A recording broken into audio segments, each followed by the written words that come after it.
ڕێز و سڵاو بێەوە بینەران و گوێگرانی خۆشەویستی تەلەڤیزیۆنی کۆمەڵە بە بەرنامەی لێکدانەوە هەڵوێز هاتوومەتەوە خزمەت ئێوەی خۆشەویست. لە بەرنامەیەم جارشماندا وەک هەموو جارێک چەند بابەتێکمان ئامادە کردووە کە بۆتان دەخوێنەوە. بابەتی یەکەممان مرۆڤ لە نێوان قسە و کرداریدا. ئەم بابەتە لەلایەن کنێر عەبدوڵڵاوە ئامادەکراوە. زۆر جار گوتراوە مرۆڤ بە کردارەکانی دەناسرێت نەک بە قسەکانی، چونکە گەیشتن بە قسە ئاسانە لە کاتێکدا کردار هاوسەنگی ڕاستەقینەیە کە جەوهەری مرۆڤ و ڕادەی ڕازگۆیی و دڵسۆزی دەردەخات. بۆیە لە ژیانی ڕۆژانەماندا گوێویستی بەڵێن و دروشم و وشەی جوان دەبینەوە، بەڵام ژمارەیەکی کەم لەوانە دەچنە ناو جێبەجێکردنی کردەییەوە. لێرەوە ناکۆکی دەردەکەوێت لە نێوان ئەوەی مرۆڤ دەیڵێت و ئەوەی دەیکات. قسەکردن ئامڕازی دەربڕین و پەیوەندی و بنیادنانی متمانەیە، بەڵام کاتێک قسە دەبێتە ئامڕازی خۆ دەرخستن یان زیادەڕوویەکی دوور لە ڕاستی بەها و مانای خۆی لەدەست دەدات. چونکە ڕازگۆیی لە قسەکردندا وابەستەیە بە ڕازگۆیی لە کرداردا. ئەگەرنا مرۆڤ ناکۆک دەبێت لەگەڵ خۆی و ئەوانەی تریش. لە سەرەتای هۆشیاری مرۆڤەوە مرۆڤ بوونەوەرێک بووە کە لە نێوان وشە و کرداردا جوڵە دەکات و لە ململانێدا خۆی دەبینێتەوە، لە نێوان ئەوەی ئارەزووی دەکات و ئەوەی بەدەستی دەهێنێت، لە نێوان ئەو وێنەیەی بە وشە بۆ خۆی دەیکێشێت و ئەو ڕاستیەی کە لە ڕێی کارەکەیەوە دەری دەخات. بۆیە وشە بەرهەمی بیرکردنەوەیە و کرداریش بەرهەمی باوەڕە. مرۆڤایەتی مرۆڤ تەنها کاتێک تەواو دەبێت کە هەردووکیان لە هەرمۆنی ڕاستەقینەدا یەک بگرن. ناکۆکی نێوان وشە و کردار یەکێکە لەو شتانەی وێنەی مرۆڤ لە بەردەم خۆی و لەبەر چاوی ئەوانی تردا لاواز دەکات. بۆیە مێژووی مرۆڤایەتی بێبەش نییە لە نمونەی ئەو کەسانەی وشەکانیان هێندەی کردارەکانیان نەمری کردوون و بوونەتە ڕێنیشاندەری نەوەکانیان. مرۆڤە گەورەکان خاوەنی دروشم نەبوون، بەڵکو خاوەن هەڵوێست بوون، هەروەک چۆن پێچەوانەکەیشی هەبووە. بۆیە دەگوترێت کردار بەڵگەی پراکتیکی باوەڕ و بیر و باوەڕەکانە. لەو دیدەوە مرۆڤ لە نێوان قسە و کردارەکانیدا هەمیشە ڕوبەڕووی تاقیکردنەوەیەکی قورس دەبێتەوە. هەڵبژاردن لە نێوان ئاسانی بەڵێنەکان و قورسی جێبەجێکردنەکان و گەیشتنی مرۆڤەکانیش بە بەرزترین ئاستەکانی حەقیقەتی مرۆڤایەتی ئەو ساتە وەختەیە کە سەرکەوتوو بوو بێت لە یەکخستنی قسە و کرداری وەک دوو ڕووی یەک حەقیقەت، چونکە کردار تاقیکردنەوەی ڕاستەقینەی وشەیە. هەر کەسێک تێیدا شکست بهێنێت پێشەوەی کەسانی تر لەدەست بدات خۆی لەدەست دەدات. لە ڕۆی ئاکاریشەوە گونجانی نێوان وشە و کردار گزارشتە لە پێگەیشتنی جەوهەری و ڕاست و دروستی ویژدان. ئەو کەسەی قسەکانی خۆی جێبەجێ دەکات مرۆڤێکە لەگەڵ خۆی و کۆمەڵگاکەی ڕازگۆیە و هەوڵی بەدەزێنانی هاوسەنگی دەدات لە نێوان بیرکردنە و ڕەفتاریدا و لە نێوان ئەوەی باوەڕی پێی هەیە و ئەوەی تێیدا دەژی. بەڵام ئەوانەی قسەی خۆیان وەک پەردە پۆشێک بەکاردەهێنن بۆ شاردنەوەی بێدەسەڵاتی و دووڕێی خۆیان لە ململانەیەکی ناوخۆییدا دەژین کە متمانە و ڕێزی لەدەستداوە. بە کورتی ئەڵەنگاری ڕاستەقینە بۆ مرۆڤەوەیە کە وشەکانی بکاتە ئاوێنەی کردارەکانی و هەوڵی گونجاندن بدات لە نێوان ئەوەی دەیڵێت و ئەوەی دەیکات، چونکە بەهای ڕاستەقینەی مرۆڤ بە قسەکانی ناپێورێت، بەڵکو بەوە دەپێورێت کە بەدەستی دەهێنێت، بەوەش کاریگەری لەسەر ژیان و خەڵک بەجێ دەهێڵێت. وێڕای ئەوەی هاوسەنگی لە نێوان وشە و کرداردا ڕنگدانەوەی پێگەیشتنی ئەخلاقی و ڕازگۆیی مرۆڤە و هەروەها متمانە و ڕێزیش دەخڵقێنێت لە نێوان خۆی و ئەوانی تردا. دوجار هەر ئەزمۆن و هەڵی خودی مرۆڤەوە دەکات سوودمەند بێت و هیچ کاتێکیش درەنگ نییە بۆ هەستانەوەی و سوودگەیاندنی بەنەوەکانی تر. لەو ڕەنگەوە وتراوە وشەی بێکردار وەک سێبەرێکی بێڕووناکی وایە، کرداریش بێ وشە وەک جەستەی بێڕۆح.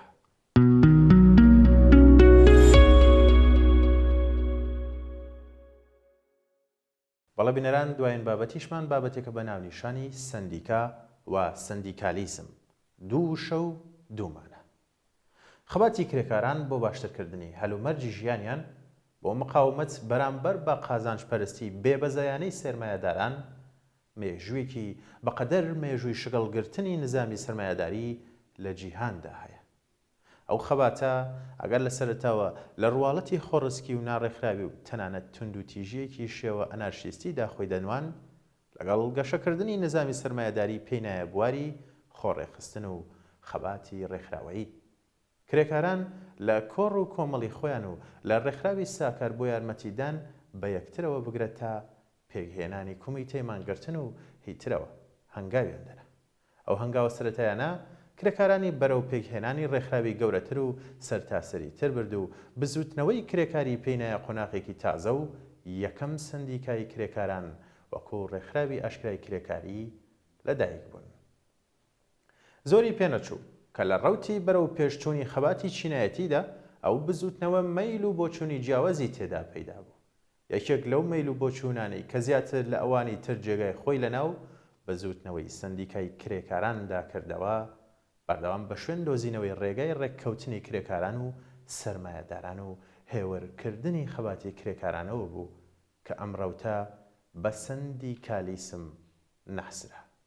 وشەی سندیکە بە مانای ڕێکخراوەیەکی دیاریکراوی کرێکاریە، بەڵام وشەی سندیکالیزم بە مانای ڕەوت و بۆچوونێکی دیاریکراو لە بزوتنەوەی سندیکای کرێکاران یان بەگشتی لە بزوتنەوەی جیهانی چینی کرێکاردایە. مەیل و بۆچوونی سندیکالیستی لە ناو بزوتنەوەی کرێکاریدا بە پێی مێژووی واقعی 180 ساڵەی خۆی و بە پێی ئەو شێوە کار و سونەتانەی کە پاڵی پێوەناوە هەرگیز دژ بە بناغەکانی نظامی سەرمایەداری نەبووە.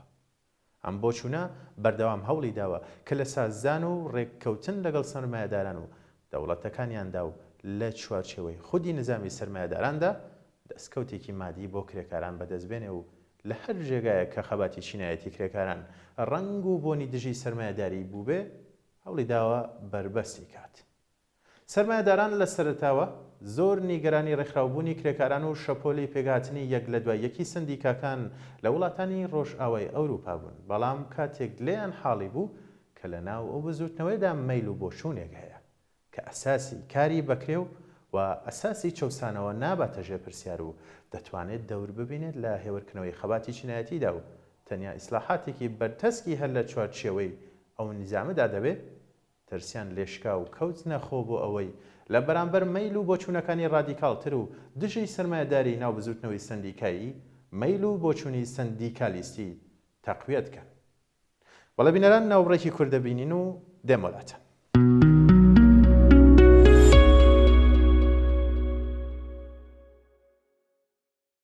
یەکێک لە کردارەکانی مەیلی سندیکالیستی لە ناو بزوتنەوەی کرێکاریدا هەڵدەگەڕێتەوە بۆ ئەو کاتانەی کە سەرمایەداری لە وڵاتێکی دیاریکراودا یان لە ئاستی جیهاندا تووشی ئەزمەی ئابووری دەبێت. لێرەدا سندیکالیستەکان بەگەرمی دەکەونە خۆ و بەردەوام داوا لە کرێکاران دەکەن کە زەخت نەخەنە سەر خاوەنکارەکان و لێبوردنیان هەبێ لە حاز کۆمەڵگە واتە سەرمایەداران.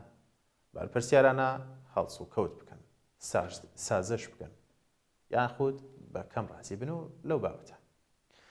ئەو بەشە لە سەرمایەداران و حیزبە سیاسیەکان کە بیریان لە بەرژەوەندیەکانی استراتیژیک و درێژماوەی نظامی سەرمایەداری دەکردەوە و دەسەڵاتی سەرمایەکەیان گەیشتە بوو ئاسێک کە پێکهێنانی چەند ریفۆرمێک لە ژیانی کرێکاراندا و زیادکردنی بڕێکی کەم بە حەق دەستەکانیان لە بەریان گران نەبوو بۆ گەیشتن کە هەبوونی ئەو حرەکەتە بە قەزانجی پەرستنی سەرمایەداریە و پێویستە بۆ کۆنتڕۆڵکردنی خەباتی کرێکاران بەدەستیەوە بگرن.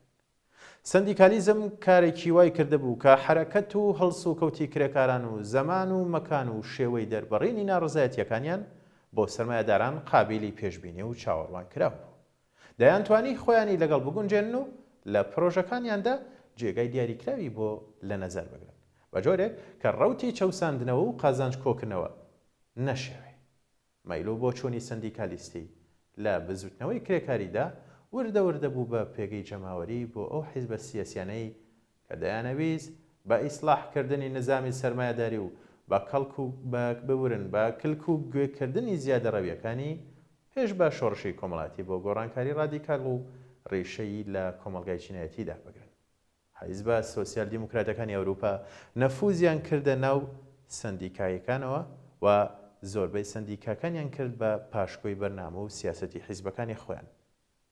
دژایەتی لەگەڵ کرێکارانی کۆمۆنیست و لەگەڵ مەیل و بۆچوونی ڕادیکاڵ و شۆڕژێر لە ناو سندیکاکاندا. لەلایەن ئەو حیزبە سیاسیانەوە هاندەدرا. تەنانەت هەندێک لەو حیزبانەی کە لە ئەوروپای ڕۆژئاوا بەدەسەڵاتی سیاسی گەیشتن دەوری بەرچاویان لە سەرکوتکردنی خوێناوی شۆڕشی کرێکاران دابینی. شۆڕشی کرێکاران لە ساڵی 1990 زاینی لە ئەڵمان کە لەلایەن کۆمونیستەکانی ڕێکخراو لە حیزبی سپارتاکیسدا ڕێبەری دەکرا بەدەستی حیزبی ئیسلاحخوازی سۆسیال دیموکراسی ئاڵمان کە لە دەسەڵاتدا بوو نوقمی خوێن و سەرکوت کراوە گەلێک نمونەی تری لەو شێوەیە. ئەگەرچی سندیکا بە پێی مێژووی واقعی خۆی سەرپەنایەک بووە کە هەوڵی داوە لە چوارچێوێکی بەرتەسێکدا تۆزێک ژیانی کرێکاران باشتر بکات و تەنانەت گەلێک جار بۆتە ئەمڕازی کەوتنەڕێی حرەکەتی بەهێزی کرێکاری و کردەوە و تاکتیکی شۆڕژگەڕانە و ڕادیکاڵیش، بەڵام مەیل و بۆچوونی سندیکالیستی لە ناو بزوتنەوەی کرێکاریدا بەردەوام لە هەوڵی هێورکردنەوەی داشکاندنی داخوازیەکانی کرێکاراندا بوو و هەمیشە لە دوایین ساتەکانی هەرمانگرتن و خۆپیشاندانێکی کرێکاریدا بە شوێن دۆزینەوەی فۆرمۆلی سازشیەوە بووە. بەڵێ بینەران لێرەدا هاتمە کۆتایی لێکدانەوە هەڵوێستی ئەم جارەش تاوەکو بەنامەیەکی تر هەر شاد بن.